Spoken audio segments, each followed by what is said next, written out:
ธรรมาตราอันมีหัวข้อชื่อว่าพุทธสังฆา7อันมาในปับลิกโพธิภคิยา37ปิกธรรมอริยเจ้าวินเข้านิพพานฮอไว้มือเหลิน8ตุติยาใหม่11คำปีพุทธศาสนา2-5ปาก64ว่าปีคริสต์วันพัดตี30เดือนจุนได้ปี2-20ฮอไว้ตีวัดอนันตาวิปัสสนากรรมฐานกัดกู่เวงตนตี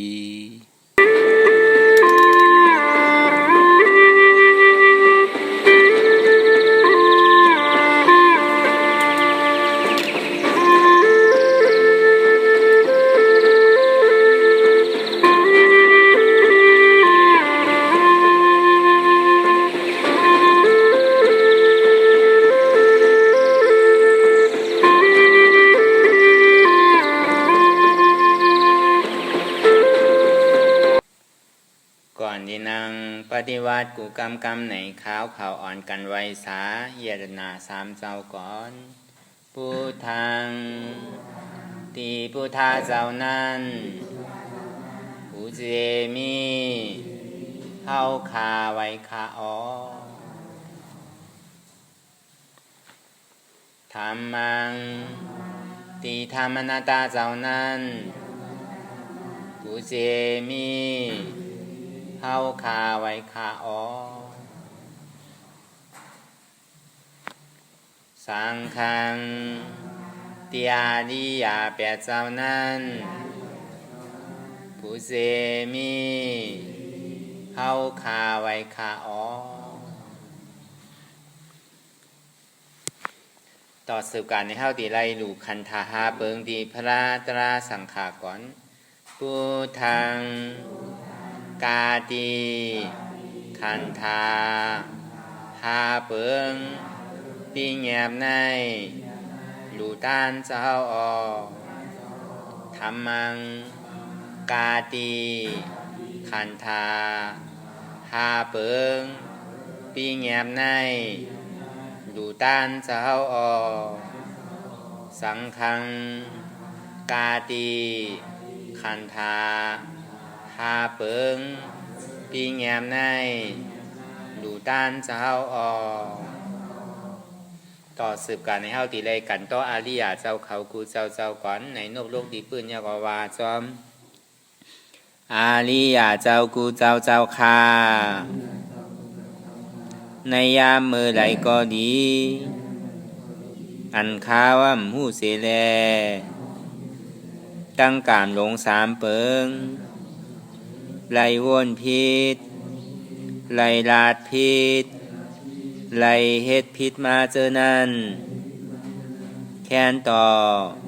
ปลดปล่อยวางควางปั่นข้าวเขาอย่าให้เป็นอันตรายลงอันเฮตาบมากโผนิปานนั้นสกรรมติคานอสาธุสาธุสาธุ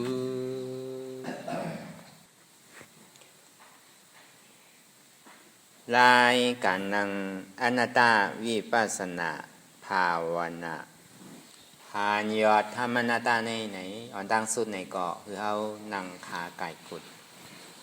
ขากว่าทับต่างขาซ้ายก็ไหลอำนั้นขาซ้ายทับต่างขากว่าก็ไหลมือ2คอนต่างตักป้อเย้าในไว้ตัวเอาซื่อๆอย่าไปเคียงป่นตีอย่าไปหย่อนย่านป่นตี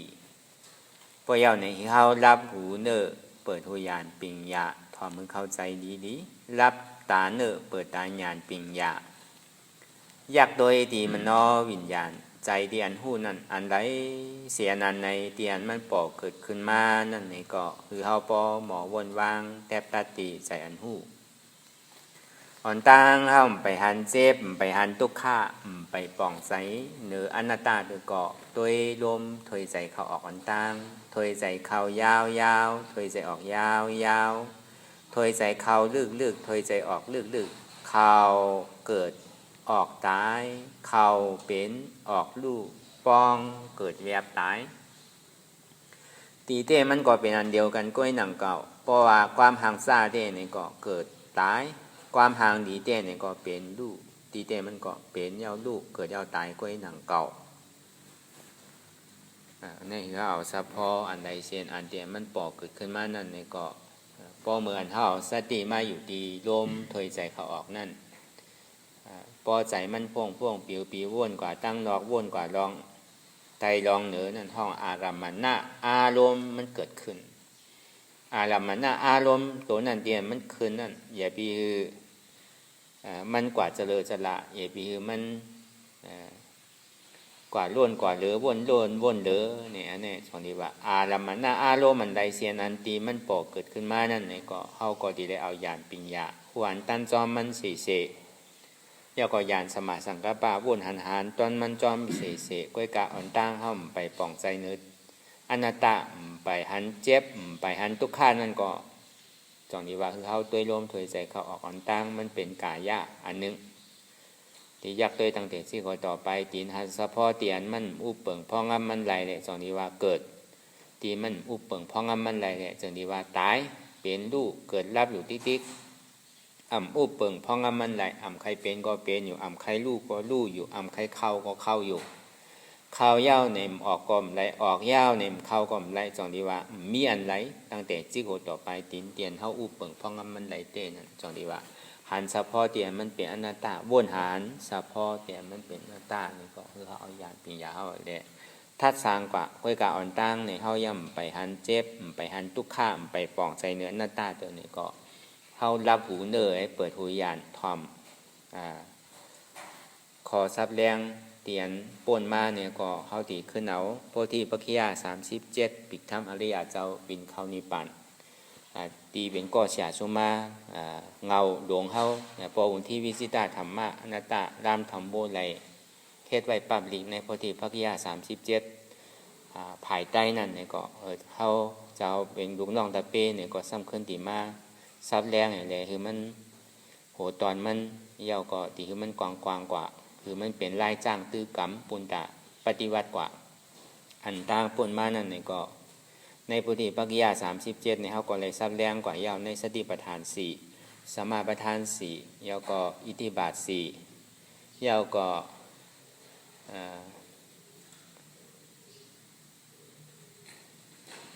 เอ็นริยา4เยาวก็พระรา4ซับแรงกว่าเยาวหาตอนเยาวก็ในเข้ามาตอนที่6ในตอนที่6เนี่ยเป็นพุทธสังฆา7พุทธชง7พุทธสังฆา7นั่นอันนี้ก็เป็นที่อันลำลองหนังเก่ามันเป็นเคืองตาดีใจตื้อกรรมดีให้เขาออกม้วนปนดอดในขอกตายขอกเกิดก็แปลว่าโพธิปัจขิยา37นั่นมันเป็นเคืองมือห้องว่าปิกธรรมอริยเจ้าวินเข้านิพพานก็ตานเฮาตีจ้างตื้อกรรมตาดีได้เป็นอริยะนั่นก็ถูกดีเป็นตอนสอนเยาก็ถูกดีได้ฟังเยาก็เอาใจจ้างตื้อกรรมกว่ามันดีเป็นพรดีแต่อาจองที่เฮาเฮ็ดอยู่พ่องยามอยู่เนี่ยในพุทธสังฆา7นั่นเนี่ยมันว่าคือละพุทธสังฆาปอที่อังกะปอที่มักกะอริยะพระอริยะอังกะเคืองยึบตาให้ถึงอริยะจืออันมันว่านั่นว่าจึงในจึงที่ห้องว่าพุทธสังฆาในไม่เป็นเครื่องมือตาดีเป็นอริยะพุทธสังโฆสติสังฆาโตธรรมานังวิจโยตถาวิริยังปีติปัสสธิพุทธสังฆะปาลีจำออกหมอกหลาดมาเหมือนหนังไหนเย้าคนหนึ่งมาเนี่ยสติสังฆาโตสติเนี่ยบอกว่าลืมสังฆาโตปลายวนลืมปลายวนความสองคอในเอาเฮ็ดคอเดียวเสปองว่าลืมปลายวนบ้านหนังไหนเย้าก็ลืมบ้วนอันไรในจำไหนลืมบ้วนว่าลิ้นน้ำไพโดมจ้ากว่ารูปถาดอันเกิดขึ้นมาในตัวอันห้องว่ารูปในเลสังลืมบ้วนตีใจวิญญาณอันหู้จักรูปถาดเสเกิดขึ้นมาอยู่นั่นเลสังลืมบ้วนตีเวทนาเจตสิก อันเกิดขึ้นมาอยู่นั่นในสังเป็นถ้ำ3ตัวเป็นถ้ำ3ตัวเป็นอย่างละเตียนเฮายามวามาเสรูปเย้าก็จิตเย้าก็เจตสิกเนี่ยห่มห้องว่ารูปนาม2ตัวลืมบ่นวางเป็นอนัตตาว่าเป็นอนัตตาเฉพาะคือเฮาวนวางในผาจอบกับสติแลปลายวนนั่นคือมันเพียงเพียงกันกว่าในพอเฮาซับเลี้ยงลองจ้างตื้อกรรมนั่นก็ว่าคือละบนลืมบ่นในเฉพาะเฮาอยากตัวในรูปถาดของเฮานั่นอันมีเฉพาะเจ็บแกนต้งตอดเนตรชานสั่นไหวโคมไต่ไม่กัดอ่อนแข็งสู้ตุ่มจับยายจึมหยอดเป็นรูในห้องว่าเฉพาะรูปถาด4เปิงอันนี้มันเป็นเฉพาะรูปถาดเตียนที่ร่างสร้างพองอยู่เหมือนเฮาตึกหันเจ็บอยู่ก็ในอันตัวกับฮู้ได้เตในห้องว่าวิญญาณกับฮู้จักวิญญาณกับฮู้จักกับฮู้จักซื่อห้องว่านามธาตุนั่นเจ็บแกนต้งตอดเนตรชานสั่นไหวโคมไต่อันนี้เป็นวายย่อธาตุลมพอมันปล่อมากรรมใดก็ในเป็นธาตุลมอุปเปิงอำไลเป็นอนัตตาเอาสติมัดหมายจ้องนี่แล้วก็เอาไปวนๆจ้องกรรมเดียวแล้วก็ไม่กัดอุ่นหนาวนี่เป็นเฉพาะเตโซธาตุไฟเนี่ยพอมันปล่อมานี่ก็ในเป็นธาตุไฟอุปเปิงอำไลเป็นอนัตตานักเว้าอ่อนแข็งในเป็นปฐวีธาตุลิ้นพอมันปล่อมาเนี่ยก็วนวางว่ามันเป็นธาตุลิ้นอุปเปิงอำไลเป็นอนัตตา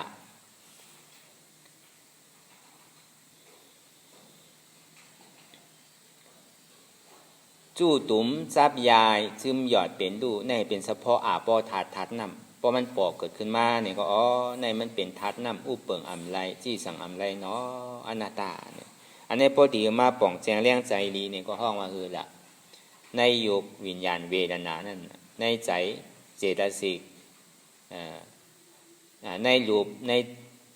ในใจแล้วก็ในเจตสิกนั่นใน3ตัวเนี่ยในรูปนั่นเป็นทางละอันที่เฮาว่ามาเมื่อเช้านั่นอันหันอยู่นั่นมันเป็นยุคธาตุเจ็บแกนตรงตอดในสารเป็นยุคธาตุดินน้ำลมไฟหันอยู่ก้อยนังเก่าไปฮู้เตออันฮู้จักอันเจ็บแกนตรงตอดในสารในห้องว่าเป็นใจอันถ้าบอกอันเจ็บแกนตรงตอดในสารนั่นเป็นเจตสิกเหมือนเฉพาะเจ็บแกนตรงตอดในสารในอย่างสร้างปองนั่นในตึงใจก็ตึงพงตึงผิวตึงใจก็ตึงหันไว้เป็นหลักๆหลายๆหลายเจอหลายรองนั่นห้องว่าเป็นเจตสิกในพอมันปอกเกิดขึ้นมาเนี่ยก็เปิงเนื้อคำว่าคือละอันทานอยู่นั่นมันเป็นยุคธาตุอันหู้อยู่นั่นมันเป็นนามธาตุอันหาบอยู่นั่นเนี่ยมันเป็นเวทนาธาตุในธรรม3ตรงเนี่ยมันเป็นอนัตตามันใจตัวเก่าใจเก่าเจ็บเก่าเนี่ยอันนี้ข้อที่1ที่ห้องว่าสติสังฆาตสติสติผู้สังฆานั่นก็ใน2มาเนี่ยธรรมานังวิจโยเนี่ยสัมธรรมานังสัมมาทิฏฐิมากแองกาหันถึงอนัตตานั่นนั้นวิปัสสนาญาณหันอนัตตานั่นวิจโยผู้หันแจงแรงสื่อตาวาในเย้าหลีกผืนธรรมเจ้าจือว่าปิตกะนั่นมีวินัยเจ้าวินัยเนี่ยมันมีอยู่21,000เหงสุตันตานั่นมีอยู่21,000เหงอภิธรรมานั่นมีอยู่42,000เหงโหมธรรมเจ้าตั้งหมดทั้งเสียงนั้นมีอยู่84,000เหงปอมาโหมนั่นที่เรียกว่าคือละปอมาโหมมีธรรมะอนัตตาตัวหนึ่งตัวเลี้ยวกวยว่าวิจยอผู้แจงเลียงหันสื่อนาตันตาหนังไหนเนี่ยในห้องว่าธรรมวิจยะสัมพุจังการนั้นในธรรมวิจยะสัมพุจังการนั้นอ่ำว่าถ้าโมไรก็เย่าหยาในพอเฮาซับเลี้ยงคือเฮาป่องใสตีไล่จ้างตื้อกรรมตาอันที่เฮาตีจ้างตื้อกรรมวิปัสสนากว่าตั้งนานเนี่ยธรรมวิจยะสัมพุจังการเนี่ยมันกลับกายเลยทำดังบนดังเสียงเนี่ยมันเย่าๆก็มันไม่เย่าที่อนัตตาเสียงนั่นนะไอ้ตรงที่ว่าสัพเพสังขาราอานิจจาสังขารานั่นอ่ำมันกึมสัพเพสังขาราทุกขาก็แปลว่ามันอ่ำมันกึมเนี่ยจึงที่ว่ามันเป็นทุกขะสัพเพธรรมะอนัตตาทำดังหมดดังสิ่งใน80,000เสียงจำในปิฎก3กองนั่นทำดังเสียงในห้องว่าสัพเพธรรมะอนัตตาทำดังหมดดังเสียงใน80,000เสียงนั่นมันมีอนัตตาตัวเดียวหรือเสียอนัตตาตัวเดียว จงที่ว่าอันนี้ก็เป็นธรรมโลอันนั้นก็เป็นธรรมโลเนี่ยมันใจธรรมเต้ๆเนี่ยมันมีอนัตตาแกโดยเสียอนัตตานี่มันมีอะไรทั้งดียาวดีสุดดีจอดมันในห้องว่าเป็นอนัตตาแกอันนี้จึงที่ห้องว่ามันเป็นธรรมวิจยะสัมพุจังกะอันนี้ข้อที่สองกันในสามาเนี่ยวิริยะสัมพุจังกะจำวิริยะตั้งคัดใจสัมปที่ทำมากโผอริยะอังกะเคิงยิบแก้มห้องว่าวิริยะสัมพุจังกะวิริยะสัมพุจังกะในเหมือนหนังวิริยะอินทรีย์เตียนเฮาซับแรงมามือป่นมาในอินทรีย์หาเปิงมันก็สัมเป็นนั้นก็หนังก็วิริยะตั้งหัตถานถึงจิตถึงจอมตั้งหัตถานถึงจิตถึงจอมนั่นเป็นสังละหนึ่งหนังเกาใครหลอกปล่อยมันดอกสองเนื้อเกาใครเสียงปล่อยมันเสียงสามดุกเกาใครฮักเอ็นเกาใครขาดกดปล่อยมันขาดปล่อยมันฮักเลือดเกาใครแหงก็ปล่อยมันแหงเพราะว่าเกาไรตะลานว่านั่นเกาตึงติ่มถอยเกาตึงติ่มย่อมกั้นอันนี้ห้องว่าไปหัตถานถึงจิตถึงจอมกูบอกอันเพราะเขามาจ้างตื้อกรรมในมังเผามังปอกเขาอย่าวิว่าเป็นวันเป็นคืนเดือในเขาตั้ง2 นาที2 ชั่วโมงไงเขาย่ำเยือนไหลอดไหลก็เพื่อเขามีไปหัตถานถึงจิตถึงจอมตอนหนังอดีตฐานของเขา1 เอในยังจางลู่หนังเก่าอย่าวิว่านำเดือจงที่ว่าอันนี้ก็มันเป็นเคืองสร้างตื้อกรรมแต่ดีให้เขาออกเมื่อป้นดอท้องว่าปิกทำอริยะเจ้าวินเขานิพพานเนี่ยก็ไปหัตถานวิยาคัดใจไปหัตถานเขาอดีตฐานในสังในก็อย่าวิมันยอมเนี่ยเหมือนหนังซับแรงวามานั่นอันนี้ก็เป็นเปิงหลงอยู่หนังเก่าอันนี้ข้อที่3เนี่ยกันในสีมาเนี่ยปีที่สัมพุสังฆาปีที่จมเนี่ยสัมปที่ทำพระอริยะเจ้าอังกะเคิงยิบแก้มห้องว่าปีที่สัมพุจังกะปีที่สัมพุจังกะนั่นเกิดวายมากเมื่อเป็นผลนั่นเย่าก็เกิดมามากเป็นอันตรายมากคัดขวางเฮกังตั้งมากผลนิพพานอันนี้บอกว่าคือในปีที่สัมพุจังกะนั้นเหมือนเขานางตะลาเจ็บมามันถึงอกถึงใจแกนมามันถึงอกถึงใจเสียบไม่ห้อนมามันถึงอกถึงใจอยู่ไอ้ยาวก็คนเนื้อตุ่มกี้กว่าไรสังอันนั้นก็จมเสื้อไว้เวทนาอะไรลู่กว่าโจแก้วอ่อนกำเหลียวเหมือนหนังอย่างลงกว่านั้นมันถึงจิกถึงจอมมันถึงสุดถึงปักถึงเปิงในกึ่งก้างในเปี่ยวกว่าเป็นสุขาเวทนาเป็นปีที่โฮโมมโจมไว้นั่นในสังในเป็นอันตรายมากเพราะมันเกิดอ่อนตังมากเกิดอ่อนตังนั่นในเป็นอันตรายมากหรอกอย่าไปอยู่มันเกิดอ่อนตังที่เหมือนเขายังจ้างตื้อกรรมอยู่ก้อยกับเพราะมันเกิดไหวมากผลนั่นมันถึงเกิดเพราะว่ามันเพราะว่าอัตตาที่วิจิกิจฉารับกว่ายาวเนี่ยมากตัดกว่ายาวเนี่ยก็ผลอาโจเนี่ยมันถึงเกิดในปีที่อันโมนอันเปี่ยวอันเซอร์เนี่ยมันถึงเกิดเป่าเบาเย็นไว้มันถึงมีอันนี้เพราะว่ามันเกิดหลังมากเนี่ยจึงที่ว่ามันเป็นของโลกุตละเพราะว่ามันเกิดอ่อนตั้งมากนั่นเนี่ยมันเป็นอันตรายวิปัสสนาอันนี้ในปีที่สัมพุจังกะเนี่ยอันนี้ข้อที่4นั่นก็มังเผามังปองนี่เฮาย่ำตั้นถึงตีถึงตั้งนี่เฮาซ้ำกับติดย่ำไปตั้นถึงจิตถึงจอมย่ำไปตั้นจุนโตจุนใจจุนเจ็บอย่างไรไปลากขันธาอะไรกึ่งกลางอะไรเปี่ยวมวลเสื้อกว่ากำเหลียวเนี่ยมันดีจมนั่นแน่ก็มันติดเป็นอันตรายวิปัสสนาเต้ๆนานๆก็ในก็อย่าไปคือเฮาหลงลืมอย่าไปคือเฮากลุ่มกะโจมอยู่ก็เบอร์มันถึงจิตถึงจอมตัวแหละมันกึ่งกลางเป็นนอนตั้งมากนั่นมันเป็นอันตรายวิปัสสนาในปีที่ในข้อที่4ที่ป่นมานั่นก็ในข้อที่5เนี่ยปัสสติสัมพุจังกะจำเนี่ยปัสสติเย็นเมาในก็มือเหมือนปีที่หนังเก่าเย้าเพราะว่าเกิดนามากเป็นอันตรายมากเพราะว่าเกิดมือผลนั่นมันเป็นวายผลแต่มันก็ดีอยู่มันก็ใครเหมือนกันง่ายกันเหมือนหนังปีที่อย่างก็ปัสสติเนี่ยมันเป็นอันเปี่ยวอันมวลอันเบาอันเย็นสีไว้เพราะเหมือนหนังกัดแงนไว้เหมือนหนังอยู่เหนือลอยหิมะวุ่นตาไว้นั่นในสังเบาเนื้อเบาตัวเบาใจกว่านั่นในสังมันกึ่งกลางย่ำไปถึงตีถึงจิกถึงจอมันย่อยกึ่งกลางเป็นกว่าในก็ยังจังเป็นอันตรายวิปัสสนาของเก่า ก็ในพวกมันเกิดอ่อนตั้งมากเนี่ยมันเป็นอันตรายวิปัสสนาเกิดอ่อนตั้งมากเนี่ยเป็นหือเนี่ยมังเผามังปอเข้าตึกสู่เวทนามันย่ำถึงจิกถึงจอมเนี่ยมันย่ำไปจุนอย่างไรที่เต้ๆมันกึ่งกลางเนี่ยเกิดกำเดียวในห้องเกิดอ่อนตั้งมากก็ในเพราะว่าเกิดไหวมากด้วยเฮาจุนโตจุนใจจุนเจ็บใจเฮาก็จึนปอดมดใสมีอย่างดีมาย่ามานิจจากเฮาเจ็บก็เจ็บเตะขันใจก็ขันใจเตะมากูเจอกูลองมาสีนาผามาตั้งออกตั้งโต๊ะตั้งห้องตั้งจานเนี่ยอันเจ็บอันแก่เนี่ยมันมีอย่างมันหันอันหนึ่งอันเดียวอยู่ๆก็เฮาเป้ใจเลยจุนไรตัวเฮาจุนไรใจเฮาจุนไรเจ็บเฮาก็อยู่ๆอันตามันตกพุดขาดกว่าวิกิจิสารนั่นก็ตกพุดขาดกว่าเอาเนี่ยก็อันนั้นมันเข้ากับดีเป็นปัสสติสัมพุทธสังฆาเนี่ยนั่นมันจะเรียกว่าเป็นผลของปัสสติสัมพุทธสังฆาเนี่ยมันเป็นดีอยู่ก็ท่องว่าไหว้มากเนี่ยมันตัดเพราะว่ามันตัดขาดยาวก็ผลมันได้ห้าอจองจองมันรับกว่ายาวก็อาโจห้องว่าพระราชสมาบาทได้สังนิโรธานั่นเองเนี่ยมันสิ่งที่ห้องว่ามันเป็นปัสสติสัมพุทธสังฆาที่อันมันหมั่นแม่นดีว่ามันพิเศษตาสายตั้งเตียนเท่าเลยจ้างตื้อกรรมมันดิ่มพิษเพราะมันเกิดอ่อนตั้งได้ก่อนดีเพราะเกิดไว้ได้ก่อนมันเป็นทุ่งจามมันอยู่นะเก่ากันในหกมาในสมาธิพุทธสังฆาซ้ำเนี่ยสมาธิใจตั้งมันนิ่มอยู่สัมปที่ธรรมะอริยะโผอริยะเจ้าอังกะเคิงยิบแก้มห้องว่าสมาธิสัมพุทธสังฆาสมาธิอันว่านั่นมีอยู่สองสมาธิเย้าเป็นอุกหะสมาธิเมียวหนึ่งอาปนาสมาธิเมียวหนึ่งสมาธิอันอารายเสและอุตกายเสเขาไรนั่นมันเป็นสมาธิตายเย้าก็เกิดห้องว่าลอกิสานของสางเย้าสมาธิ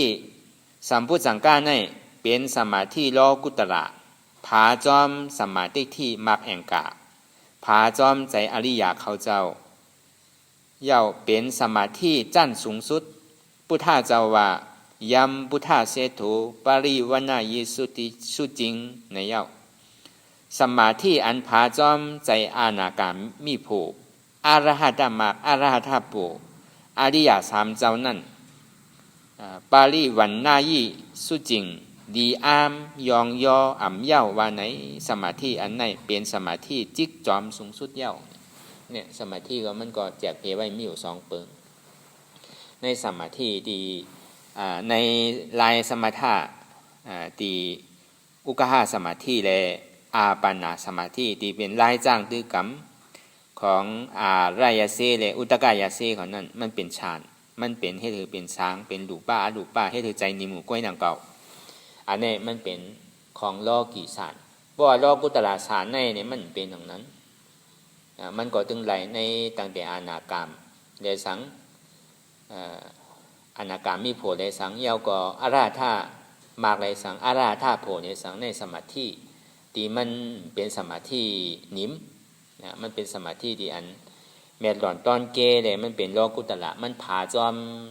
มักแห่งกาแปดเปิงในสมาธินั้นมันตั้งมันไว้เมื่อเขาเจ้าเขาบอกว่าเมื่อเขาเจ้าเขานิโรธาสมาบัตินั่นมันดีตั้งซื้อไว้โหติมเหย่งง้อนั่นนะในห้องว่าในพระราชสมาบัติเดสังในนิโรธาสมาบัติเดสังในที่เป็นอนาคาเยาวก็ยาหันตานั่นอันนั้นได้มันต้องยิ้มไว้นิ่มอันในอนาคามใจนิ่มอนาคามในใจนิ่มยาหันตาเนี่ยมันเหมือนหนังใจนิ่มอารายเสและอุตกายเสเนี่ยมันก็เปิงกันซึ่งในสมาธิใจนิ่มในอนาคามในอรหันตาเนี่ยมันปาจอมในมากแองกาแปดเปิงสมาธิที่สมาสังกัปปะสมาวาจาสมากรรมันตาสมาอาชีวะสมาวายามะสมาสติสมาสมาธิมันดีว่ากับไก่ป้าโดยห้องว่า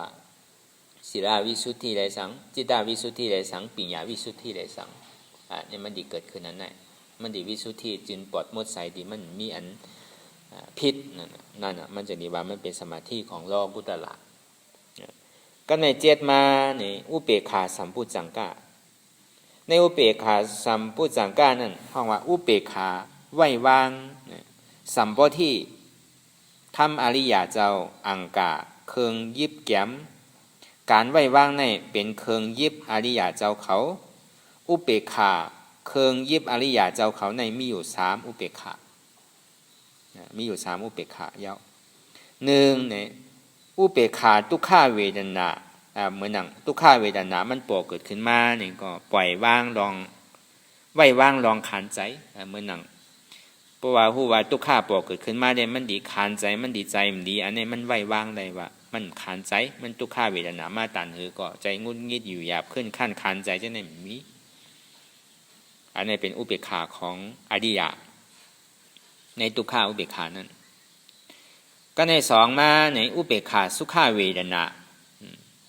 ในอุเบกขาสุขเวทนานั้นในไว้ว่างลองซื่อใสอันเปี่ยวอันมนอันซื่อ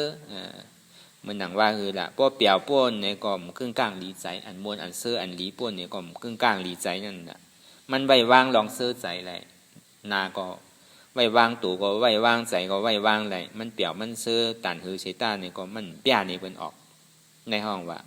อุเบกขาสุขเวทนาก็ในอุเบกขาเวทนาในอุเบกขาเวทนานั้นซ้ำไว้ว่างครึ่งกลางอำอยู่ตั้งใต้อำอยู่ตั้งเหนือพวกอุเบกขาเต้ๆเนี่ยมันไว้ว่างตั้งเหนือก็กับพวกอุเบกขาในผลอริยะเนี่ยมันซ้ำไว้ว่างแบบกลางๆครึ่งกลางมันไปถ่อมตั้งเหนือเดิมไปถ่อมตั้งใต้เดิมอยู่กลางๆวนตัวเองก่อนทุกขานั้นมันเป็นใจต่อซาใจต่อซานั่นเฮ็ดคือเป็นอัตตาและพอมันเกิดขึ้นมานั่นเอาอนัตตาเฉพาะไว้วางเหตุมันกำเหลียวว่าสุขานั่นเป็นซอมนัสสะผาจอมตั้งรอผ้าเพราะว่ารอผ้าเกิดขึ้นมาในก็วาง8เหตุมันอันเป็นอัตตาเสวนว่าเปลี่ยนอนัตตาเฉพาะในจอมตาดีรอผ้าอ่ำใจต่อซาอ่ำใจเสเกิดมานั่นก็วางปล่อยเหตุมันอัตตาเสวนว่าอนัตตาเฉพาะอ่ำใจของเก่าเนี่ยอันนี้เหมือนหนังสุขามันปอเกิดขึ้นมาเนี่ยก็มันดีเป็นรอผ้าพอรอผ้าเกิดขึ้นมาเนี่ยก็มันก็ตีได้วางเหตุอัตตาหนังเก่า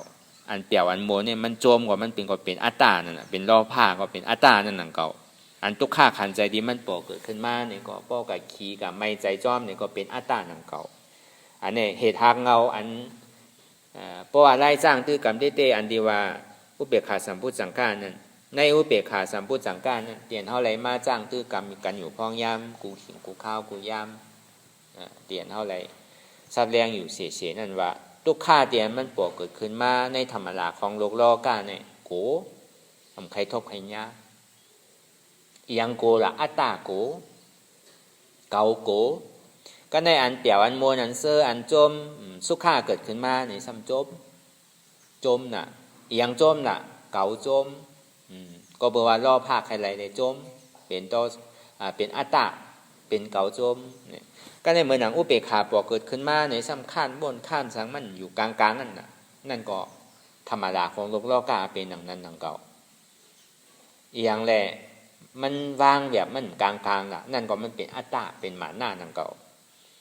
เพราะมันอยู่กลางรายจ้างดื้อกับมันก็เหมือนอย่างนั้นหนังเก่ากุยกับลายแทบตัดมันอันดีว่าในตีเขียนไว้ในเนี่ยว่าละลายแทบตัดมันเตียนเท่ากับยามพึกยามสอนกันมากกูกิ่งกูข้าวกูยาม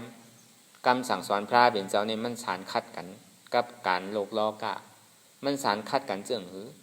ทุกข้าที่มันป่อมาในก็อย่าปีโกทุกข้านั่นก็มันกึมมันเป็นอนัตตาให้อย่างไรว่ามันกึมน่ะทุกข้านั่นป้อเฮาโกก็มันเป็นอัตตาป้อเฮาโกเนี่ยก็เป็นอัตตาตีไรวางเหตุหักเงามันอย่าพีมันมีเกาโกเกาเจ็บเกาทุกข้าอันให้ถือทุกข้าเนี่ยก็เปิดเกาเจ็บเกาโกเกาทุกข้าเกาเจ็บเกาโกเกาทุกข้านั้นมันเป็นเงาอจองทุกข้าเนี่ยอัตตาเนี่ยเป็นเงาอจองทุกข้าก็อันนี้เฮาที่ไรทุกข้าปอกมาอย่าพีโกอัมมันกึทุกข้านั่นก็เป็นอนัตตาอัมมันกึมนั่นก็บอกว่ามันเป็นอัตตาแหละตีแต่มันกึมมันน่ะก็ในสุขาปอมาเนี่ยก็อย่าปีโจมนั่นน่ะอย่าปีโจมเตอนั่นน่ะ เมื่อนานเฮาว่ามาเนี่ยอย่าปีโกอันว่านั้นไว้วางลองขานใจไว้วางลองขานใจสุขใสใจพ่องใจปิววนดึกวนเดอเป็นเริงเป็นร่างงุนงิดอยู่หยาบขึ้นขั้นขานใจจังได๋ไว้วางอย่าไปขานใจเหมือนเฮายามว่าเสๆผมจมภาพตอนอยู่เสๆทุกข้าขานใจอย่างปอกมากก็เฮานากีนาบีนาเหี่ยวเฮาเต้นหุดสั่นจังได๋เนี่ยปล่อยไว้วางตั้งขานใจเป็นอนัตตาก็ในเหมือนอย่างสุขเวทนาบอกเกิดขึ้นมานั่นเฮาที่ไรอุเบกขาสุขเวทนาไว้วางลองซื้อใจอันเปียวอันมวลอันเซอจะในอย่าไปกัดติดมันอย่าไปกัดโหมโจมเซอเตออันเฮาโหมโจมเซออยู่นั่นมันเป็นล้อผ้าคำเดียวล้อผ้านี่มันเกิดขึ้นมาก่อเปิดสังก่อเปิดอัตตาเก่าเปียวเก่ามวลเก่าเซอลายสารคัดมันซ้ำอันเปียวอันมวลอันเซอปอกเกิดขึ้นมาเนี่ยก็อ่ำโจมอย่าไปโจมเตอนั่นก็มันคืมหนังเก่ามันเป็นอนัตตาในเฮาที่ไรว่างซึ่งไหนเหมือนหนังอุเบกขาเวทนามันปอกมาเนี่ยก็อย่าไปข้านนั่นคือเฮาไว้วางกลางไว้วางขึงกลางมังเผามังปอกเนี่ยเพราะมันปอกมาเนี่ยเฮาใครรับแป๊ดเนี่ยสังอันนั้นตัวก่อมพันเนี่ยเฮ็ดให้เฮาใจงุนงิดซุกซ่าแน่มันก็เฮ็ดให้เป็นทุกข์ข้านั่นเก่าเพราะอุเบกขาปอกมาเนี่ยมันดีเฮ็ดให้เฮาข้านนั่นก็มันเป็นทุกข์ข้านั่นก็ไผข้านน่ะเป็นอัตตาข้านเป็นเก่าข้านเงาอาจองอุเบกขานั่นก็มันเป็นอัตตานั่นหนังเก่าเฮาก็ซ้ำดีเลยเอาอนัตตาตัดแปดติงเงาอาจองห้องอัตตานั่นอันว่าเก่าข้านเป็นอนัตตาได้ในลายแตบตัดมันก็ในแทงเปิงนึงซ้ำอุเบกขาอันป่องว่าไว้วางในมีไว้หลายเมียวว่า1อุเบกขาในเป็นรองอริยะห้องว่าอุเบกขาญาณเป็นสังขารารูปเปกขาญาณเย้าสังขาราอันนิจจาและทุกขาเข้ามาถึงตีอุเบกขาไว้วางไหลอัมมีเย้าญาณหู้หันถึงอนัตตาสภาวะอยู่เจอหนังไหนเป็นปรมัตถสภาไว้อยู่เย้าในวันนั้นเหมือนนั่งเขาว่าอุเบกขาตีในรองอริยะเนี่ยก็เหมือนหนังเขาเฮ็ดอยู่มือเหลียวเนี่ยห้องว่ารองอริยะอุเบกขาเรื่องคือละเหมือนอนิจจาทุกขาในอันว่าเป็นรูก็มหาเนี่ยว่าทุกขาขันใจเนี่ยก็โป้เนี่ยว่าก็ในมันมาดีทุกขามาก็ไว้วางอะไรอย่างมากก็มันไว้มันดีกว่าตั้งนานที่กับกลัวจุ้นโตอะไรจุ้นใจอะไรจุ้นเจ็บอะไรไว้วางอะไรว่าเป็นอุเบกขาว่าอุเบกขากลางเหมือนเขาอยู่ในเส้นตาสายกลางเคียงป่นย่านป่นนั่นน่ะอยู่กลางไอ้กว่าที่นั่นน่ะนั่นใจก็มเคียงมันเจ็บมาตันคือก็ตัวก็มเคียงมันเจ็บมาตันคือก็มันเจ็บก็ย่านเนี่ยมันเคียงก็ย่านเนี่ยอันเนี้ยในป่องเอาไว้ใจกลางไว้ใจเส้นตาสายตั้งกลางอยู่ตั้งเหนืออยู่ตั้งไตจอมตั้งไตคืนตั้งเหนือในห้องว่ากลางในห้องว่าพอไว้วางเจ็บไว้วางทุกขาขันใจไรเนี่ยไว้วางลองกันอันนี้จ่าสะพอนั่นเป็นคือละอันมันเจ็บแกนตรงตอดเน็ตชันไม่ก็จะในมังเผามังปอเขากับจอมมันเนอะกำเจ็บยากเจ็บเอาซ้ำเกิดแกนยากแกนเนี่ยซ้ำเกิดไม่ห้อนใช่ไหมอันนี้ปองว่าเข้าไปไว้วางอันนี้จ่าเตอเขายังจอมมันอยู่ก็ในพอมันปอมาซึ่งนั้นในเป้ทุกข้าขันใจพวกใครห้องใครหรืออกเรือใจนะทุกข้าพอแต่ในเจ็บพอแต่ในมังเผามังปอก็สู้มันอยู่ก็กับว่ามันแห้งขึ้นกว่าการมันแปรเด้มันเป็นเรื่องนั้นบางเผ่าบางปอก็ตัวอยู่ปออ่อนกับมันเนี่ยมันซ้ำเคียงปอเคียงกับมันเนี่ยมันซ้ำอ่อนมันอยู่กลางอันนี้ปองว่าเฮากับหันสะพอเตียมันเรียกลายไข่อยู่เซต้าเนี่ยก็มันยังตึกเป็นอนิจจาอยู่อันนั้นก็เฮาหับทุกข้ามาดีงามๆหมู่เซต้าเนี่ยก็มันก็ยังเป็นทุกข้าอยู่เฮายังโกมันอยู่เฮายังจอมมันอยู่เฮายังไปพามันได้นั่นปองว่าไปวางอนิจจาทุกข้าไรก็ในพอวางมันไหลเนี่ยมันใครเจ็บใครไม่ก็ปล่อยมันรองของมันเป็นสะพอมันหลงมันทุกข้าขันใจมาแต่เนื้อก็เฮาโหมโจไม่ได้หับตอนวางอะไรอยู่เสียอันนี้มันจึงดีว่าวางอะไรวะนั่นอันนี้ก็คือเฮาพึกในพอเป็นเรื่องนั้นเนี่ยมันเป็นนำตอนพรดีเนี่ยเป็นพอคืนชื่อว่าพอเลยคืนจันว่าเป็นแห่งน่ะเป็นรองอริยะพอเป็นรองอริยะในห้องว่าสังขานุเปกขายานสังขาละสังขารูปเปกขาญาณอันนั้นก็ห้องว่าสังขาระอนิจจาและทุกขานั่น มันถึงที่อุเบกขาไปแล้วว่าทุกข้ามากกว่าโกเอาว่าสุขข้ามากกว่าตึงโจมนั่นนะตึงไว้ว่างไรเสียงตึงติดอันเปี่ยวอันมวลตึงอ่ำโกอันลองทุกข้าคานใจนั่นอันนี้มันเดี๋ยวเข้าถึงเรื่องนั้นเพราะมันเข้าถึงเรื่องนั้นเสียเนี่ยจังที่เขาว่าสังขารดูเปกขายานเป็นญาณสังขาระหูหันเฉพาะญาณสังขาระอันนี้จังที่ไว้ว่ากลางๆอันนี้เปิงทีนึงนะก็ในสองมาเนี่ยเป็นมากอริยะอุเปกขาเปิงหนึ่งว่ามากอริยะอุเปกขาเปิงเนื้อเป็นอย่างนะมากก้ามันเกิดขึ้นมามันใครเป็นสังก็เป็นใครขาดเราปล่อยมันขาดใครพูดก็ปล่อยมันพูดจู่เนี่ยวะฮัดดีเลียวะเนี่ยอันนี้ห้องว่าเป็นมากอริยะอุเปกขาเปิงหนึ่งก็ในสามมาเนี่ยเป็นโผอริยะจันไตเขาเจ้าอยู่นั่นพระราชสมบัติอันมีอังกาสีเปิงมังเผามังปอกในก็พอมันปอกมาที่นั้นเนี่ยมันดีเป็นเขาเป็นพระราชสมบัติกว่าอันนี้มันเป็นของอริยะเป็นผัวอริยะจันไตในหมักอริยะก็มีมาอริยะเนี่ยมันจุนไรว่างไรหมักในมันกำเหลียวกันมันใจหึงโจเดียดมือก่อนกำเหลียวกันหมักอันว่านั้นหมักอริยะนั้นเพราะว่าเป็นผัวอริยะนั่นแต่ก็เพราะว่ามันเข้ากว่าระยามป่นมาซื่อในก็มันก็เย็นกว่าเพราะเขาบ้วนเอาเนี่ยก็มันก็เข้ากว่าเป็นพระราชสมบัตินั่นอันนี้ห้องว่าผลอริยะมันมีสื่อละในผลอริยะเนี่ยมันซ้ำเหวี่ยงไว้ว่ามีอยู่สี่ข้อมีอยู่สี่ข้อเนี่ยเป็นคือละมีอยู่เฉพาะปรมัตถ์สองมาเนี่ยผู้อยู่เฉพาะปรมัตถ์สามมาเนี่ยหันอยู่เฉพาะปรมัตถ์สี่มาเนี่ยใจเจตสิกรูปเป็นอนัตตาติดเย็นไว้อยู่เป็นใจ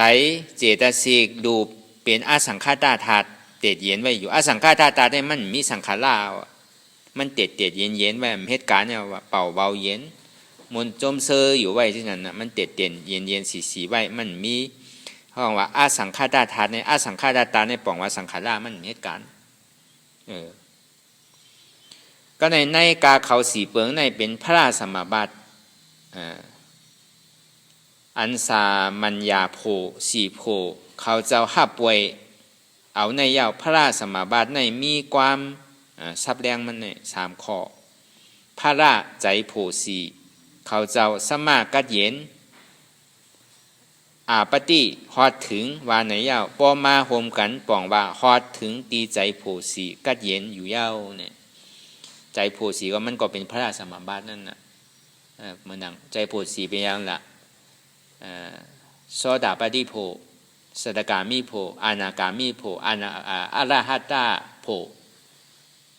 มันห้องว่าอริยสี่เจ้ามันเป็นผลเพราะว่าไว้วางใจเพราะว่าพอมีการมีงานอย่างเนี่ยมันก็เข้ากับที่เป็นพระราชสมบัตินั่นนะมันเป็นผูของอริยสี่เจ้าอันว่านั้นกวยนาสมบัติอันตอนเกเปิดนั่นห้องว่าวิเศษานิโรธาสมบัติสัมมาปฏิเนี่ยสมาปฏิมันตอนเกเสเปิลนั่นมีอังการลักษณะอยู่หาเปิงหนึ่งเนี่ยรับหายไว้ร่มเข้าออกเหมือนหนังร่มเข้าออกเข้าออกนี่มีหมอดร่มไว้อันว่าร่มถอยใจเข้าออกตีเข้าหันอยู่พ่อยามเดี๋ยวนี้มีรับหมอดหายไว้กันในสองมาเนี่ยรับหายไว้ใจหู้วิญญาณใจอันกับหู้ไตหู้เนื้อก็มีรับไปแล้วสามมาเนี่ยรับหายไว้เจตสิกพัสสะจ้ากว่าใจเดียนมันกว่าวนดองไตดองเหนือวนดึกวนเดินเป็นเรื่องเป็นเล่าจะในพัสสะกับตุ้มเตือนแหลนนั่นจะในก่อนรับกว่าก็ในสีมาเนี่ยรับหายไว้สังขาระเจตสิกรับหายไว้สังขาระเจตสิกก็เหมือนนังสังขาระปรุงแต่งลองไตลองเหนือนั่นนะหามาเนี่ยรับหายไว้เวทนาสามเปิงเวทนาสามเปิงก็ทุกข้าก็มีสุขข้าก็มีอุเบกขาก็มีนั่นปองมันเข้ากับที่นิพพานนั่นโฮมกันอันเป็นขันธาหาเปิงในเตดเย็นไว้อยู่ห้องว่านิโรธาพระราชสมบัติในเย้าวิเศษาสาวกะเลมหาสาวกะเขาเจ้าในเขาพระราชสมบัติไล่หึงสุด7 วันยาวอุเบกขาซ้ พุทธสังฆาอันว่านั้นตั้งหมดตั้งเสียงใน7ข้อ7เปิงเดียนเฮาซับแรงมาเนี่ยมันก็สุดกว่าที่ตอนในก็มันเป็นอันมันแม่นหลอดตอนแก่เลยเปิ้นฮ้องว่านิโรธาพระราชสมาบัติเนี่ยมันแม่นหลอดตอนแก่เลยเปิ้นเซ็งๆว่านิโรธาสมาบัติเนี่ยอันนี้ก็พอเป็นผลอาโจกอันเดียในตีว่ามาเมื่อเจ้าเหตุหักเงาอาจ้องอันดีซับแรงมาเมื่อเจ้านั่นก็อันนี้ก็มันเป็นผลอาโจในพุทธสังฆา7เปิงนั่นเตียนเฮาซับแรงมาตั้งแต่สติพุทธสังฆายาวก็ธรรมวิจยะสัมพุทธสังฆายาวก็วิริยะสัมมาพุทธสังฆายาวก็ปัสสติสัมพุทธสังฆสมาธิสัมพุทธสังฆายาวก็อุเบกขาสัมพุทธสังฆอันนี้มันเป็นเครื่องตาดีเฮ็ดให้เฮาเหมือนนั้นติดปีกก็เลยเป็นโพธิปักขิยะ37อันว่านั้นปีกถ้ำอริยะเจ้าวินเข้านิพพานในก็มันก็เป็นเครื่องมือเครื่องจ้างตื้อกรรมตาดีอันโกนคะไลมักคะไลโพก็ดีได้จอมเสียนตาสายตั้งอันดี7เปิง7อันนั่นน่ะเหมือนนั้นสติตื่นหู้โตอยู่เสอันที่เฮายามพึกมาอย่ามีหลงดื่มกล้วยกะสตินั่นก็มันดีได้ผาจอมในมักแองกา8เปิงอ่ำดื่มวนเตียนเฮายามว่ามาเสรับด้วยอยากด้วยในขันธาจิโกต่อไปตีนันใดที่มันปอมาอันว่าตัวเก่าใจเก่าเจ็บเก่าเนี่ยมันเป็นรูปธาตุนามธาตุดินน้ำลมไฟเนี่ยสติเนี่ยมันติดได้จอมตีอันในธาตุดินน้ำลมไฟเนี่ยเหมือนนั้นธรรมวิจยะสัมพุทธสังฆานั่นก็ทำดังหมดทั้งเสียงในอ่ำโลลังเลสงสัยอ่ำโลทางพิษทางเปิงอย่างว่าถ้ามันอะไรก็กำเนิดสุดมากกว่ามันก็เป็นอนัตตาอันเลี้ยวไปนี่คือเขายุ่มนับถือในอนัตตาเนี่ยมันเป็นธรรมที่อันยอดเลยเปิ้นเนี่ยเดี๋ยวเสียอนัตตาเนี่ยมันมีอะไรแทงเนี่ยก็ได้สามารถวิญญาณว่านั้นตั้งคาถานตั้งคาใจเฮาที่เฮาเฮ็ดอยู่ในข้าวยามวันใดๆปอกเสมว่า2 ชั่วโมงเนี่ย3 ชั่วโมงเนี่ยก็แน่เฮาที่ได้มีอยู่นั่นก็เพราะเฮามีเนี่ยก็เฮาก็สู้หมู่ดิ๊กๆนั่นน่ะเพราะเฮาฮอดถึงอยู่เนี่ยก็เฮาก็ซุ่มก็เฮาก็แลล่างอยู่ก็ยังดีก็ไหลป่วนกว่านี้เด็กก็เขาอ่านมาดีนั่งมอก2 นาที2 ชั่วโมงก็กับเขาซ้ำป่วนกว่านี้นั่นน่ะมันเป็นน้ำเมียเท่าหนังเก่ามันก็หายกว่าตั้งไรหนังเก่าเจ้าเท่าไรเฮ็ดจ้างตื้อกำไว้เด็กก็มันก็ฮุบสู้ป้องปันเท่าน้ำวันหนึ่งเจ้ามาเนี่ยก็มันดีจอยเขาขึ้นด้วยหนังเก่าอย่าไปทางว่าก็เลยหนังน้ำป่วนตีนะเปิ้นซ้ำได้นางเกเนี่ยอย่าไปกะนี่กะเซ่บนเย้าไผเฮ็ดก็มันไรไผนางก็มันไรอยู่นางเก่าก้วยกันนางเสต้าเนี่ยก็มันดีได้มีอย่างดีได้ฮู้อารมณ์นะอารมณ์เจ้าเก่าเป็นหือนางหึงเสต้าก็ใจอารมณ์อารมณ์นะเนี่ยยังพงยังปิวอยู่ยังกะหาตั้งพิษเปิ้นอยู่ยังกะหันไตหันเนืองยังใครใครมีอยู่ยังเจกอันมนอันเปียวอยู่ยังโกอันตุกข้าวเนี่ยนั่นบอกว่ามันเฮ็ดก็เฮ็ดเคียงป่นก็มันก็ไรนั่นมันเคียงป่นซ้ำมีอย่างปียาทัดสังอันใดที่มันปอมาเนี่ยมันดีส่งมาที่อารมณ์นะอารมณ์เนี่ยอารมณ์ในห้องว่าตูคู่โดนอารมณ์อารมณ์นะโดนในมันดีอ่อนเท่ากว่าดีได้ให้ก็มันดีเป็นอารมณ์นะตัวในอย่างกูเจอกูลองมันปึงยิงเลยการในเย้าเลยมันถึงได้เกิดอารมณ์นะตัวแน่มันเฮ็ดถืออ่อนกว่าลองภาวะใหม่อารมณ์นะตัวแน่มันเป็นตัวอย่างนะมันเป็นตัวตัณหาความอยากอารมณ์พอใจเนี่ยอารมณ์นะอารมณ์เตียนเฮาเจิกใจเนี่ยก็บอกว่าสุขะรอภาคเกิดอารมณ์ที่เฮาถูกใจแม่นใจสีเอ็ดเนี่ยก็เป็นต่อซะก็มันเป็นเงาอจองทุกข์เฮ็ดเป็นเกาอ่ำเจิกเกาเจิกน่ะก็เปิดอารมณ์นะตัวในอารมณ์ตัวในมาตุ้มเตอมังเผามังปอกเฮายินเสียงมาจืดเนี่ยเกาเจิกเนี่ยอารมณ์อันเจิกนี่เกิดเอาเกาเจิกอารมณ์ตัวในมันเกิดคำเดียวว่าเกาเจิกก็ในพอมุงตากับหันแม่นใจเนี่ยเกาอ่ำใครหันเนี่ยอารมณ์นั้นเกิดตั้งตายเอาก็ในมาตั้งหูหลังเมียนน่ะอารมณ์นั้นเกิดตั้งหูหลังเราตั้งอายพอกินว่าอ่ำดีกินอีดเนี่ยพออ่ำดีกินอีดเนี่ยก็เกิดแล้วรามน่ะเกิดตั้งโซ่ก็อ่ำดีนุ่งสีอีดเนี่ยอ่ำดีนอนสีอีดเนี่ยเกิดแล้วตั้งโตเกาตึงอ่ำเจอหีอีดเนี่ยเกิดแล้วตั้งใจนั่นน่ะอารมณ์น่ะตัวในอารมณ์ตัวในเนี่ยมันเกิดในกุฏิพอเขาป่องใจที่เด็กเขาเป็นท่องมาอย่างละมันเป็นธาตุหู้ตัวนั้นน่ะอารมณ์น่ะมันเป็นตัวหับเอานั่นน่ะตัวหับอารมณ์นั่น พออารมณ์มันหับมาแล้วเนี่ยพอเจิกเนี่ยก็เป็นโลภะพออ่ำเจิกเนี่ยก็เป็นโทสะเหมือนอย่างว่าเจิกถ่อมเป็นโลภะอ่ำเจิกถ่อมเป็นโทสะเจิกก็ว่าอ่ำเจิกก็ว่าเนี่ยเป็นโมหะอย่างมันเป็นอยู่ตั้งเงาล่ะเกาอ่ำเจิกเกาเจิกเกาเจิกก็ว่าอ่ำเจิกก็ว่าเนี่ยนี่มันเป็นอัตตากำเนิดเกาตัวนี้ก็อยู่เงามันเหตุทางเงาเฉียงนั่นก็เป็นอันเจิกเจิกนั่นก็มันเป็นเกานั่นเกาเจิกเกาเจิกมันเป็นอัตตาโลนั่นเดี๋ยวในตัดดีอันว่าเกาเจิกได้เกาเจิกอาดามันหน้านี่ก็เกิดตั้งหูเพราะว่าอ่ำไข่หันน่ะอ่ำไข่หันนี่ก็เป็นโลภะเกิดอ่ำไข่หันนี่ก็เป็นโทสะเกิดไข่หันน่ะนี่ก็เป็นโลภะเกิดยังอยู่ตั้งนั่นน่ะอันยังได้เจิกอันใดมันเจิกละอัตตาว่าหางดีอัตตาว่าอันหางดีอัตตาอยู่ตั้งหลังเงามันเป็นอัตตาแต่ได้ตัดแต่อัตตานั่นเมื่อหนังไอหูดังเท่านั้นก็เม้นน่ะก็เป็นโลภะเอาโทสะหอมน่ะนี่ก็เป็นโลภะอัตตาว่าเกาเม้นเกาหอมเนี่ยอัตตาเกาเม้นเกาหอมอารามันหน้านี่เกิดขึ้นที่หูหลังอยากก็ตัดแปลตีอันว่าเกาที่ว่ามาเมืองเจ้านั่นก็บอกปันเชียงนั่นนะอันเกาเจิกนั่นก็อย่าปีโจมมันกึมหนังเกาอันนาตาอันเกาอ่ำเจิกนั่นเนี่ยก็อ่ำมันกึมมันอุปเปิงอะไรหนังเกาผมโจมหักตอนเป็นอันนาตาเจิกกินเนี่ยเป็นโลภะอ่ำเจิกกินเนี่ยเป็นโทสะเจิกกินก็ว่าอ่ำเจิกกินก็ว่าในเป็นโมหะเพราะมันมีอย่างในเป็นโมหะมันวางเนี่ยกินชื่อก็ได้เนี่ยเพราะมันมีอย่างโวเนี่ยก็เป็นโมหะในโมหะในโทสะแล้วผ้าเนี่ยเงาเขาเนี่ยเป็นสังขารเป็นอัตตาเกาเจิกกินเกาอ่ำเจิกกินอันเกาเจิกกินเกาอ่ำเจิกกินนี่เป็นอัตตา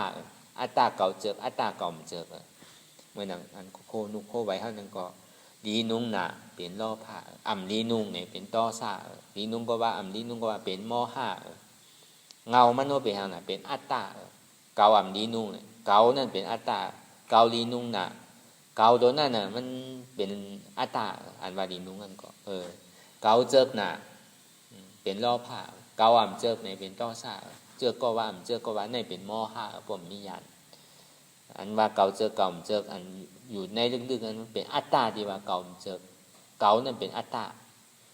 เกาเจิกเนี่ยก็เป็นอัตตาเกาอ่ำเจิกเนี่ยก็เป็นอัตตานั่นน่ะเงาอาจ้องมันนี่มันเป็นอัตตานั่นเฮาที่ได้ตัดตินั่นเนี่ย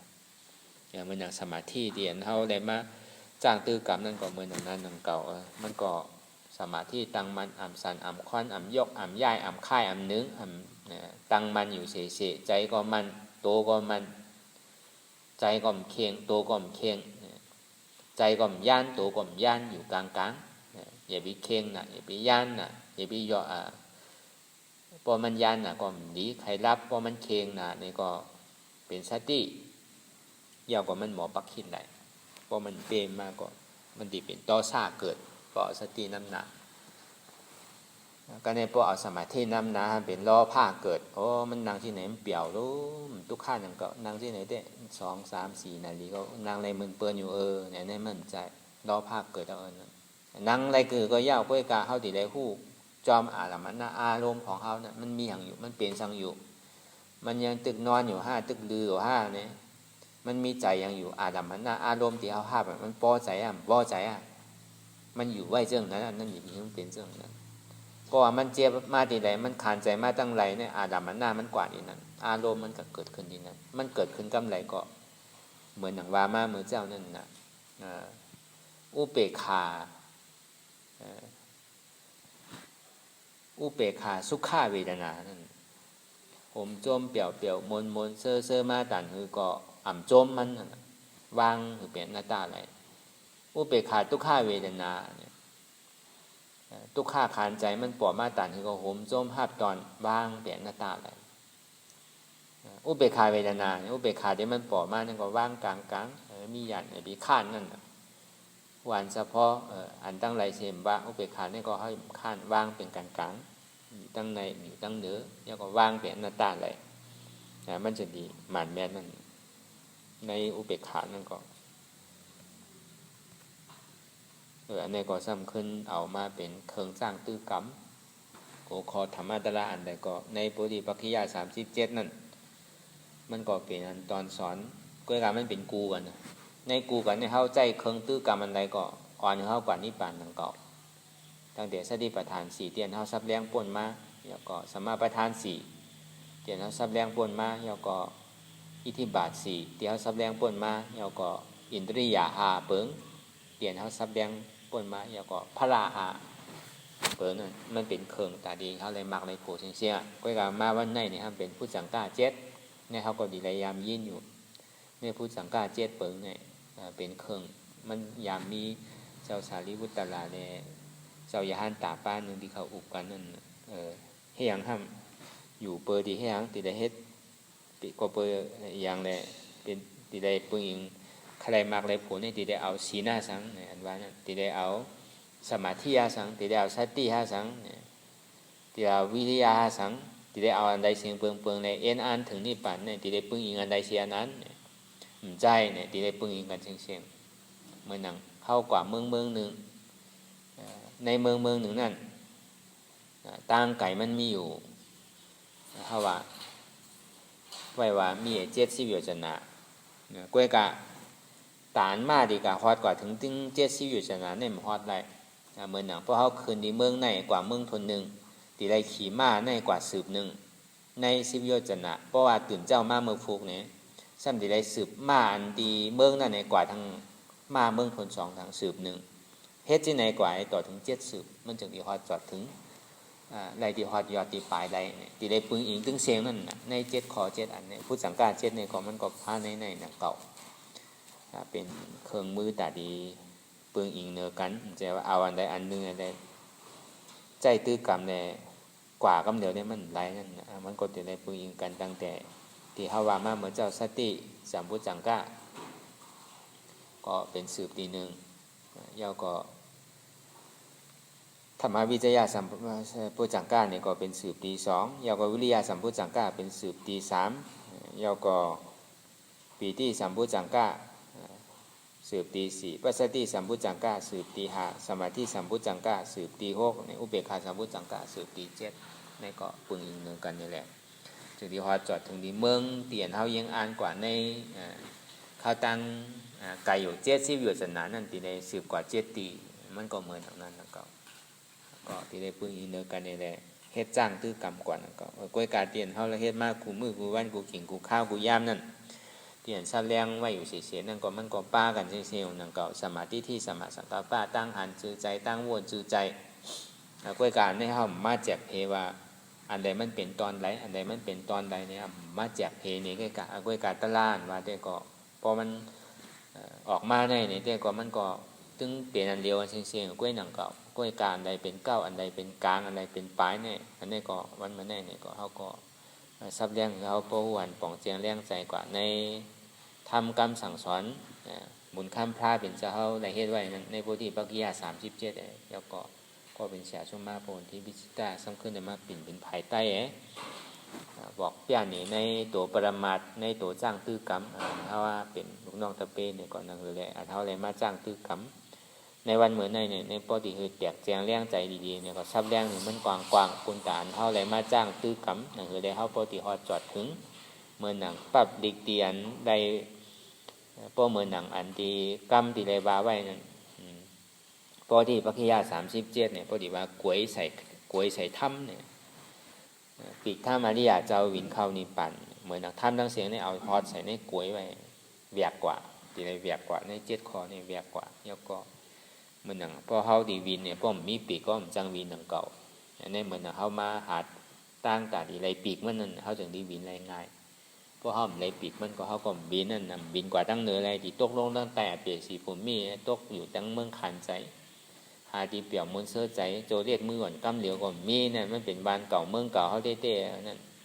ใครย้อนก็ใครกว่าก็มันถึงสิไรกว่าพอมือไรห้ามไปรับพระว่าอาตาที่วิจิกิจสาเนี่ยไปรับเย็นให้หายกว่านั่นเนี่ยได้ก็มันถึงสิปอกกับขึ้นอยู่ที่กันทางเก่าเนี่ยก็เฮากูโกเนี่ยก็นั่งเลยเฮาที่ปอกขึ้นดังหลังเนี่ยก็เอาข้อตอนสอนในโพธิปักขิยะ37ปิดทั้งอริยเจ้าวินเข้านิพพานเนี่ยเป็นเครื่องจ้างตื้อกรรมกว่าคือเขาบอกอย่าปีอย่าเขาวนยาวๆเข้ายามมึงหึงอย่าปีว่าไพ่น่ะอย่าปีว่าเทิงน่ะ เตียนเท่าหันเตียนเท่าว่นเตียนเท่าว่นเตียนเท่าหันนั่นคือมันเพ่งเป้งกันกว่าในว่นต่อถึงเจ็บนั่นปอสุดเสียงเกียงหายกว่าว่นต่อถึงทุกข้านั่นปอสุดเสียงเกียงหายกว่าแต่ต่อถึงอัตตานั่นปอตกปุดขาดกว่าอันไรเตียนมันปกเกิดขึ้นมานั่นเนี่ยก็เตรียมมานิจจาเขาอาดัมมันหน้ากว่าตั้งนอกเนี่ยก็อ่ำใจพิษเปิดมันเปลี่ยนพิษเก่าอนัตตาอารัมมณารวมนั้นมาตีตัวเนี่ยก็อ่ำใจตัวเก่าอนัตตามาตีใจเนี่ยก็อ่ำใจใจเก่าอนัตตามาตีเจ็บเจ็บนั่นก็อ่ำใจเก่าอนัตตาเนี่ยเขาปว่างเลยเฉียงๆปว่างเลยเฉียงๆเขาเป็นสังขารานุเปกขายานญาณสังขาระพอเขาว่างแล้วก็มันติดเข้ากับที่เป็นมรรคสังขาราทั้งกำหนึ่งพอลองอริยะเนี่ยพอเขากับถึงจุนโตจุนใจจุนเจ็บเสียลายอันแล้วตั้งดอกได้แค่ไกลตอนหนังตัวเข้าใจเข้าที่เข้าหักเข้าการลุ่มลาอยู่กูมือกูวันกูขิงกูข้าวยามมันนั่นมาจ้างกำนึงสุดมาก็ตีเต้ก็อันไรก็ย่ำจังเอากว่าไรตอนหนังตัวเข้ายังตีเลยว่างถาดดินก็ตีเลยจมลงดินก้อยหนังเก่าถาดน้ำก็ตีเลยจมลงกว่าเป็นน้ำก้อยหนังเก่าพอเยาก็เป็นอาหารปุ๋ยเป็นอ้อจ่าดินน้ำกะกะก้อยหนังเก่าเมียที่เปรียบพ่อดีอย่างพอเขาคัดจุนเจริญนั้นในห้องมาเป็นร้องอริยะห้องมาเป็นลองอริยะในห้องว่าเป็นโซดาปฏิมากจำมากนั่นค่ะมากเต้ๆก่อมบ้านนั่นก็พอมากเต้ๆในโจเลียดมือกำเดี๋ยวก็เข่าโผล่กำเดี๋ยวเนาะเขาว่าลองนั่นค่ะลองมากอริยะในเขากุกก้นนั่นคือเลยเขาพอดีเป็นเรื่องหนังว่ามานั่นเนี่ยก็คือเขาคัดใจหันอันวนอันหันนั่นคือมันเพ่งเป็นกันกว่าอ่ำลงอ่ำลืมอะไรที่มันปกเกิดขึ้นมานั่นเนี่ยก็อย่าไปลงลืมทำอนัตตา